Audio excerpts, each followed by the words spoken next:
चांडिल प्रखंड के घोड़ानेगी छाता मैदान में एनडीए द्वारा आयोजित परिवर्तन संकल्प सभा को संबोधित करने आज सुप्रीमो सुदेश महतो पहुंचे। उन्होंने कहा कि झारखंड में होने वाला विधानसभा चुनाव ईचागढ़ के लिए सिर्फ चुनाव नहीं बल्कि राजनीतिक आजादी की लड़ाई है। इस चुनाव में ईचागढ़ विधानसभा क्षेत्र को 35 वर्षों के बाद भूमिपुत्र विधायक मिलने वाला है। ईचागढ़ की जनता बदलाव चाहती है और इसमें एनडीए जनता के साथ है। चुनाव के दौरान बड़ी बड़ी बातें सभी करते हैं और चुनाव जीतकर जनता से किए वायदों को भूल जाते हैं और जनता अपने को ठगा हुआ महसूस करती है। उन्होंने कहा कि हेमंत सोरेन सरकार को अपने 5 साल के कार्यकाल का हिसाब देना चाहिए। परिवर्तन संकल्प सभा में पहुंचे केंद्रीय रक्षा राज्य मंत्री संजय सेठ ने कहा कि एनडीए की सरकार बनी तो राज्य में फिर से जन कल्याणकारी योजनाओं को शुरू किया जाएगा। 1 रुपए में महिलाओं के नाम 50 लाख तक की जमीन की रजिस्ट्री होगी। शिकायत दर्ज कराने के लिए डायल 182 सेवा प्रारंभ होगी। किसानों को सम्मान दिया जाएगा। गोगो दीदी योजना के तहत 2100 रुपए महिलाओं को दिए जाएंगे। उन्होंने हेमंत सरकार पर जमकर निशाना साधा।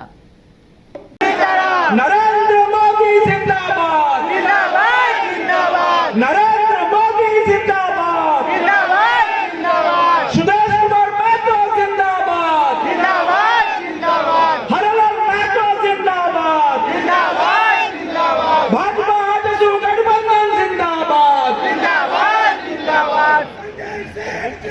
आज इस विराट सभा में हम सबके बीच में आजसू सुप्रीमो हमारे छोटे भाई सुदेश कुमार महतो जी आज से मात्र आज तो 5 तारीख हो गया है, सिर्फ 18 दिन बाद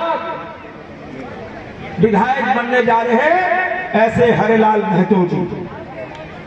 भारतीय जनता पार्टी राजसू के वरिष्ठ नेतागण, मीडिया के मित्रों, भाइयों के बहनों, मैं एक से आपसे नारा लगवाऊंगा, आप उसका जवाब देना। मैं कहूंगा तख्त बदल दो, ताज बदल दो, आप बोलना बेईमानों को राज बदल दो। अरे तख्त बदल दो, ताज बदल दो, आप लोग ये मुंगारी लाल हसीन सपना देखने वाली सरकार, ये झूठ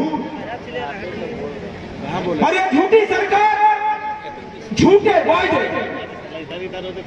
हमने नहीं कहा था। मुख्यमंत्री ने 5 साल पहले कहा था। ईचागढ़ के सम्मान में मैं इस सभा में सबसे पहले अपने लोकप्रिय इस क्षेत्र के सांसद, सरकार के आदरणीय मंत्री संजय भाई जी का हार्दिक स्वागत करते हैं, अभिनंदन करते हैं, जोहार करते हैं। ताली बजा दो भाई। अभिनंदन करते हैं इस मंच के में। बताओ कैसा मुख्यमंत्री है हेमंत जी? हाँ, जो अपने क्षेत्र के एक संघर्षशील, जिसका काम ही सेवा है, उसको नहीं जानते हैं। बड़ा चिल्ला चिल्ला के सुने हैं, पिछले बार मीटिंग में आए थे, कौन है हरेलाल बोल के बोल रहे थे। 23 तारीख को पता चल जाएगा कौन है हरेलाल जी, ये 23 तारीख को पता चल जाएगा। मैं आदरणीय हरेलाल जी का हार्दिक स्वागत करते हैं, अभिनंदन करते हैं। अभिनंदन करते हैं हमारे मंच में भारतीय जनता पार्टी। मैं एक एक नाम ले रहा हूं। मैं सभी महत्वपूर्ण और जिम्मेदार एनडीए के हमारे नेता आजसू और भाजपा के सभी नेताओं का हार्दिक स्वागत करते हैं, अभिनंदन करते हैं। हमारे पन्ना प्रमुख, चुल्ला प्रमुख और एक एक मतदाता का ईचागढ़ का हार्दिक स्वागत करते हैं, अभिनंदन करते हैं। हजारों की तादाद में महिला दीदी, नौजवान साथी और सम्मानित पिता तुल्य अभिभावक आज के इस कार्यक्रम में गवाह बनने के लिए, ईचागढ़ के एनडीए के इस विजय रथ में खुद को शामिल करने के लिए यहां पर आए हैं।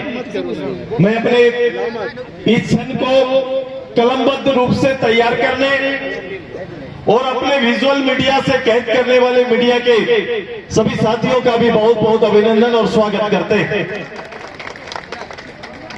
ये ऐतिहासिक क्षण में केवल आपसे आज 2-4 बात ही हम करेंगे। मुझे लगता है कि आज का समय ये पहला चुनाव नहीं होगा ईचागढ़ का, लेकिन पहला चुनाव और आज के चुनाव में एक फर्क है कि पहली बार ईचागढ़ निमडी कुकड़ू और चांडिल के मतदाताओं को पहली बार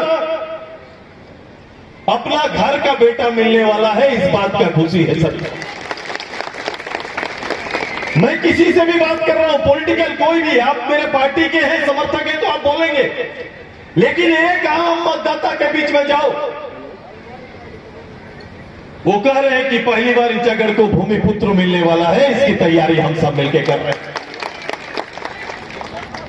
कोई कहीं आ सकता है, जा सकता है, बाध्यता नहीं है। कर्म प्रधान होता है, कर्म प्रधान होता है। अगर कर्म प्रधान के आधार पर कोई आते और जाते कोई फर्क नहीं पड़ता है।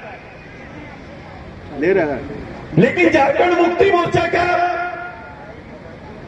जो राजनीतिक चरित्र है वो कर्म आधारित है ही नहीं, न कर्म आधारित न धर्म आधारित, दोनों का आधारित नहीं। ये दोनों पर विश्वास नहीं करते। ये झारखंड मुक्ति मोर्चा मैंने भी पूछा कितना बार इधर आए और 2019 में क्या बोलकर आए थे। भाई हिसाब तो होगा कि नहीं होगा, हिसाब होना चाहिए कि नहीं होना चाहिए। भाई चांडिल और इस ईचागढ़ विधानसभा के लिए जितना बात किया क्या मैं तो अपने इंटरव्यू में कहा था कि इस लोकतंत्र को अगर मजबूत करना है, ये मेरा राय है और मेरे राय से शायद सब कोई बाद में सहमत होंगे कि अगर लोकतंत्र को मजबूत करना है, नेताओं को जवाबदेह बनाना है, पार्टियों को जवाबदेह बनाना है, तो उससे भी अपने घोषणा पत्र को चुनाव आयोग के सामने एफिडेविट करके देना पड़ेगा कि ये काम को हम पूरा करेंगे, ये एफिडेविट देना पड़ेगा। ये होना चाहिए। लोकतंत्र को मजबूती मुंह से नहीं बनेगा, कानून से बनेगा। कोई भी मंच में आएगा, कोई बात करेगा और आगे बढ़ जाएगा। लोग लुभावन साधारण परिवार, 2 जून की रोटी के लिए तरसने वाला परिवार, लोग लुभावन राजनेताओं की बातों पर आ जाते हैं। भाई 2019 बोलो, ये डैम सबसे बड़ा हमारा इस एरिया में, मैंने कहा था ये डैम बोरदार की अभिशाप, मैं कहा था। और मैं ये पहला इस विषय को छूने वाला, ये डैम से हमारा निर्मलता से शुरू हुआ, तब से इस डैम से और डैम के यहां आने का, उसके निर्माण के समय से लोगों का इस जमीन लूटने का एक भय बना हुआ था। जमीन चला गया, विस्थापित हुए, लेकिन विस्थापित का आज तक पूर्ण रूप से जो अधिकार मिलना चाहिए अभी तक नहीं मिल पाया। 2019 में पहली बार जब ये आए तो कहे थे कि बहुत सारी बात, बहुत सारी चर्चाएं करके गए। मैं आया एक मंत्री के रूप में, मैं आते ही सबसे पहले इसको खोला, जिंदा किया। सेंट्रल में हमारा सरकार नहीं था, कांग्रेस गवर्नमेंट था। सुदेश महतो अभी नहीं रहे, प्रणबदा, एक अगल बगल का सहयोग और पानी का लाभ बंगाल को भी मिलेगा, ये बात बोलते हुए पहली बार सोनरेखा को पुनर्जीवित करने का काम सुदेश महतो ने किया है। 2,000 करोड़ का लगभग एक 90-10 स्कीम में लेके आया। आज का दिन हम पता करते हैं कि सोनरेखा का हाल क्या है, तो बोलता है दादा ये उल्टा हो गया। 90% भारत सरकार से फंड लेके आने के बाद अब उल्टा हो गया कि 80% राज्य सरकार और 20% भारत सरकार का रेशियो बन गया, चूंकि समय पर यह काम पूरा करके लोगों ने नहीं दिया।